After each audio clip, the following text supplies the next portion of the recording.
In this video, I'm going to show you how to make your own spinning pop-pop boat. Don't you hate it when you receive lots of excess packaging that just ends up in landfill? Well, today we're going to be recycling this piece of polystyrene by using it as the base of our boat. I need to start by drawing on a circle, so I placed a CD on top and drew around that. Then I put it onto a cutting mat, and I'm using a sharp craft knife to cut the circle out. And I'm also cutting off these ridges. This is going to be the base of our boat. For the engine, I'm going to use this copper pipe. It measures 3/16 of an inch in diameter, and it's generally used for automotive brake lines, so you can easily buy it at a car parts store or online. I straightened a length out and used a pipe cutter to cut a length approximately 38 centimeters long. Make sure to also deburr the inside of the pipe after you've cut it.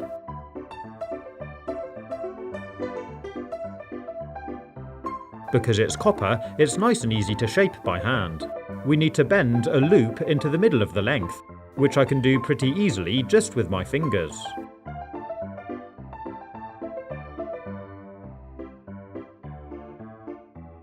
Next, I marked 2 points on our boat opposite each other and about 2 centimeters from the edge, like this.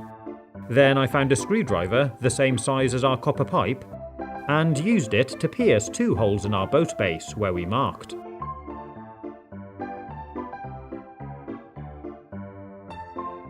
The next step is to bend our copper pipe a bit more, so it lines up with the 2 holes we just made and slides straight through, like this.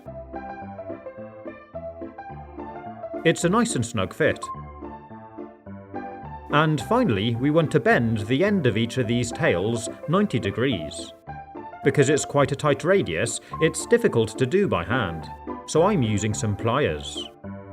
You do need to be very careful not to crush or fold the pipe. I did little bit by little bit. We also need to bend the other tail 90 degrees, but facing the other direction.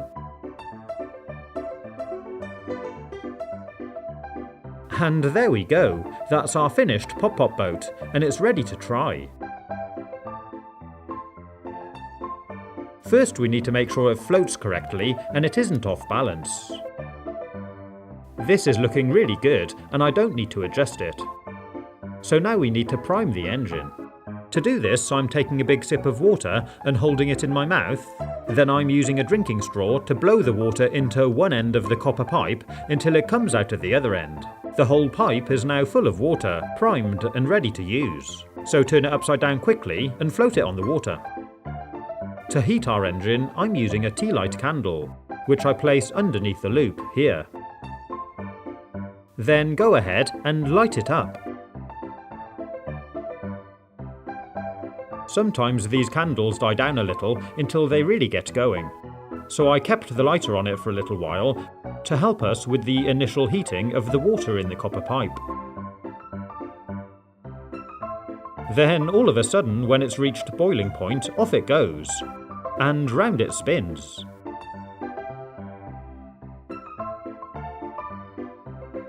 The candle provides enough heat for it to continue by itself, and it spins round surprisingly quickly.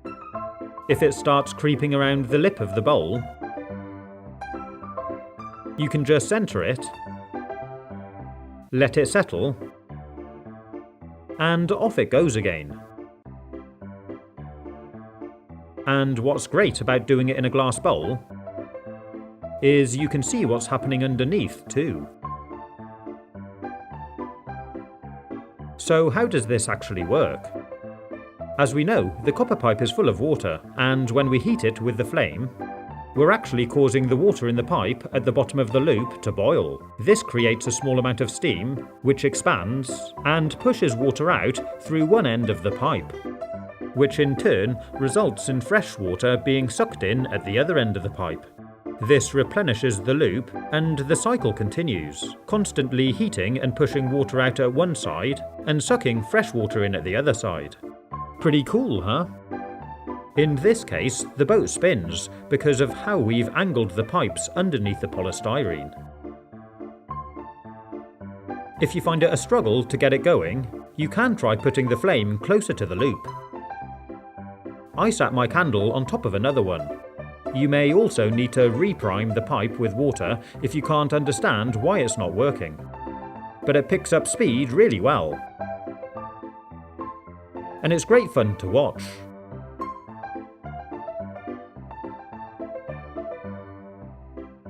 If I stop and hold it, you can really see the whole thing pulsing and shaking as the engine pulls and pushes water through. Set it free and off it goes.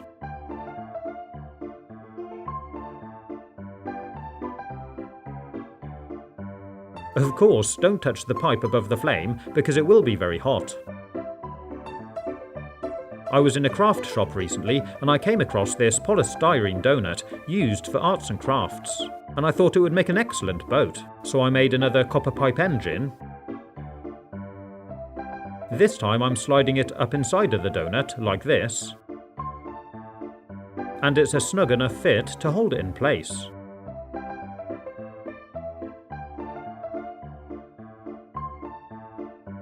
To sit the candle on, I'm taking a strip of tape and fixing it across the donut in between the pipes, like this.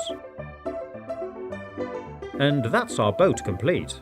It is very lightweight, and the boat will have very little water resistance, so it should work well. I primed it the same way as before. You could use a syringe if you have one. Then I placed on the candle and lit it up. Once it had warmed up, off she went.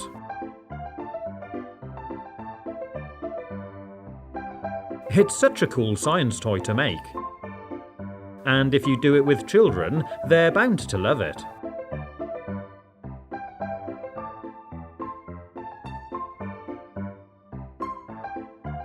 I hope you've enjoyed watching this video. If you want to see more, you can click on the links or take a look at my YouTube channel page. Stay safe, have fun, and as always, thanks for watching.